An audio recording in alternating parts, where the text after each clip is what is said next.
ആവേശം നിറഞ്ഞു നിന്ന സെമിയിൽ ഫ്രാൻസിനെ ഒന്നിനെതിരെ 2 ഗോളുകൾ തകർത്തുകൊണ്ടാണ് സ്പെയിൻ്റെ യൂറോ കപ്പിലേക്കുള്ള ഫൈനൽ പ്രവേശനം.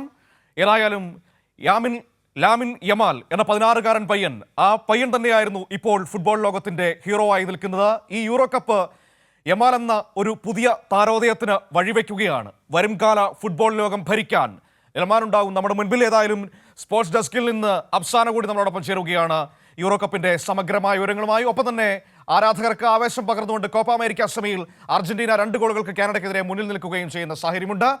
Afsana, good morning. യൂറോ കപ്പിൽ സ്പെയിൻ ഫൈനലിലെത്തിയിരിക്കുന്ന വാർത്തയാണ് നമുക്ക് പുറത്തു വരുന്നത്. അതെ, ഒരു ആവേശം നിറഞ്ഞ രാത്രിയാണ് കടന്നു പോകുന്നത്.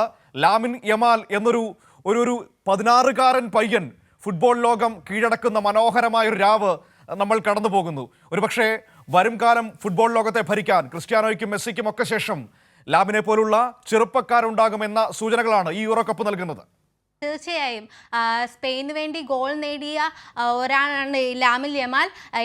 യൂറോ കപ്പിൽ ഏറ്റവും പ്രായം കുറഞ്ഞ ഗോൾ നേടിയ ആളാണ് ലാമിൻ യമാൽ എന്ന ഒരു റെക്കോർഡ് കൂടി നേടിയിരിക്കുകയാണ്. കിലിയൻ എംബാപ്പയുടെ ഫ്രാൻസിൻ്റെ മുന്നേറ്റങ്ങളെ തടഞ്ഞു നിർത്തി ഒന്നിനെതിരെ 2 ഗോളുകൾക്കെതിരെയായിരുന്നു സ്പെയിനിൻ്റെ ജയം. യൂറോയിൽ സ്പെയിൻ 5ാം ഫൈനലാണിത്. 15 നടക്കുന്ന ഫൈനലിൽ ഇംഗ്ലണ്ട് നെതർലൻഡ്സ് മത്സരത്തിലെ വിജയികളെയായിരിക്കും സ്പെയിൻ നേരിടുക. 2024 യൂറോ കപ്പിൽ തോൽവി അറിയാതെയാണ് സ്പെയിൻ ഫൈനൽ വരെ എത്തിയത്. സ്പെയിനു വേണ്ടി ലാമിൻ യമാലും ഡാനി ഒൽമോയുമാണ് ഗോൾ നേടിയത്. 2004 യൂറോയിൽ 18 വയസ്സും ഉള്ള ഗോൾ നേടിയ സ്വിറ്റ്സർലൻഡിൻ്റെ ജൊനാഥൻ വോൺലാദനെയാണ് യമാൽ പിന്നിലാക്കിയാണ് യമാൽ ഈ റെക്കോർഡ് നേടിയിരിക്കുന്നത്. ആദ്യ മത്സരത്തിൽ ക്രൊയേഷ്യക്കെതിരെ ഇറങ്ങിയപ്പോൾ യൂറോയിൽ കളിക്കുന്ന ഏറ്റവും പ്രായം കുറഞ്ഞ കളിക്കാരനെന്ന റെക്കോർഡും യമാൽ നേരത്തെ സ്വന്തമാക്കിയിരുന്നു. സ്പാനിഷ് ലീഗ് ഫുട്ബോളിൽ ബാഴ്സലോണ ക്ലബിൻ്റെ താരമായ യമാൽ ഇത്തവണ യൂറോയിൽ സ്പെയിനിൻ്റെ കുതിപ്പിൽ നിർണായക പങ്ക് തന്നെ വഹിച്ചിട്ടുണ്ട്. 9ാം മിനിറ്റിൽ കോലോമുവാനയുടെ ഫ്രാൻസ് ആദ്യം ലീഡ് എടുത്തിരുന്നു. ഫ്രഞ്ച് ക്യാപ്റ്റൻ എംബാപ്പെ നൽകിയ പാസിൽ നിന്നാണ് ഫ്രാൻസിൻ്റെ ഗോൾ എടുത്തത്. എന്നാൽ ഈ യൂറോ കപ്പിൽ ഓപ്പൺ പ്ലേയിൽ നിന്ന് ഫ്രാൻസ് നേടുന്ന ആദ്യ ഗോൾ കൂടിയാണിത്. കളിയുടെ തുടക്കത്തിൽ തന്നെ ലീഡ് നേടിയതോടെ ഫ്രാൻസ് അല്പം ഒന്ന് പ്രതിരോധത്തിലേക്ക് വലിഞ്ഞതാണ് 4 മിനിറ്റിലെ ഇടവേളയിൽ 2 ഗോൾ തിരിച്ചടിക്കാൻ സ്പെയിനിന് സഹായമായത്.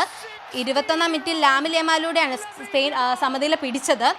ഫ്രഞ്ച് പ്രതിരോധ താരങ്ങൾ നോക്കി നിൽക്കെ അവിടെ തലയ്ക്ക് മുകളിലൂടെ യമാലിൻ്റെ വണ്ടർ കിക്ക് ഫ്രാൻസിൻ്റെ വലയിൽ എത്തുകയായിരുന്നു.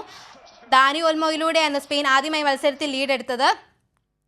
ഫ്രാൻസ് ബോക്സിൽ നിന്ന് ഡാനി ഒൽമോയുടെ കിക്ക് യൂറോ കപ്പിൽ താരത്തിൻ്റെ 3ാം ഗോൾ കൂടിയാണ് ഇത്. ആദ്യ പകുതി ശേഷം 2ാം പകുതി ഫ്രാൻസ് ആക്രമണം കടുപ്പിച്ചെങ്കിലും ഒന്നും ലക്ഷ്യത്തിൽ എത്തിയിരുന്നില്ല. പലതവണ കുതിച്ചെത്തിയ ഫ്രാൻസ് ക്യാപ്റ്റൻ കിലിയൻ എംബാപ്പെ പ്രതിരോധ കോട്ട കെട്ടിയാണ് സ്പെയിൻ തടഞ്ഞത്. 2ാം പകുതിയിൽ സമനില ഗോൾ നേടിയ ലക്ഷ്യമിട്ട ആൻഡോയിൻ ഗ്രീസ്മൻ, ഒലിവർ ജിറൂദ് എന്നിവരെ ഫ്രാൻസ് ഇറക്കിയെങ്കിലും ലക്ഷ്യം കണ്ടില്ല. ശരി, ഏതായാലും ഒരു മനോഹരമായൊരു സെമി ഫൈനൽ നടന്ന രാത്രിയാണ് കടന്നു പോകുന്നത്. ഫുട്ബോൾ ആരാധകർക്ക് വിരുന്ന് സമ്മാനിച്ച ഒരു അസാധ്യമായ മത്സരം കാണാൻ കഴിഞ്ഞു. ലാമിൻ യമാൽ, നമ്മൾ ഇനി ആ പേര് പലവട്ടം പറയേണ്ടി വരും. കാരണം ഫുട്ബോൾ ലോകം ഇനി ഭരിക്കാൻ പോകുന്നത് ആ ചെറുപ്പക്കാരനായിരിക്കാം എന്ന സൂചനകളാണ് യൂറോ കപ്പ് നമ്മളോട് പറയുന്നത്. ഗോൾ അടിച്ചും ഗോൾ അടിപ്പിച്ചും ഒരുപോലെ മുന്നേറുന്ന ഒരു കൗമാരക്കാരൻ പയ്യൻ. +2 പരീക്ഷ നമ്മുടെ നാട്ടിലാണെങ്കിൽ പ്ലസ് വണ്ണിൽ പഠിക്കേണ്ട പ്രായമേ ആയിട്ടുള്ളൂ. പക്ഷേ ലോക ഫുട്ബോളിനെ അടക്കി ഭരിക്കാൻ പോവുകയാണ് ബാഴ്സലോണ അക്കാദമിയിലൂടെ വളർന്നു വന്ന ലാമിൻ യമാൽ എന്ന ആ ചെറിയ പയ്യൻ.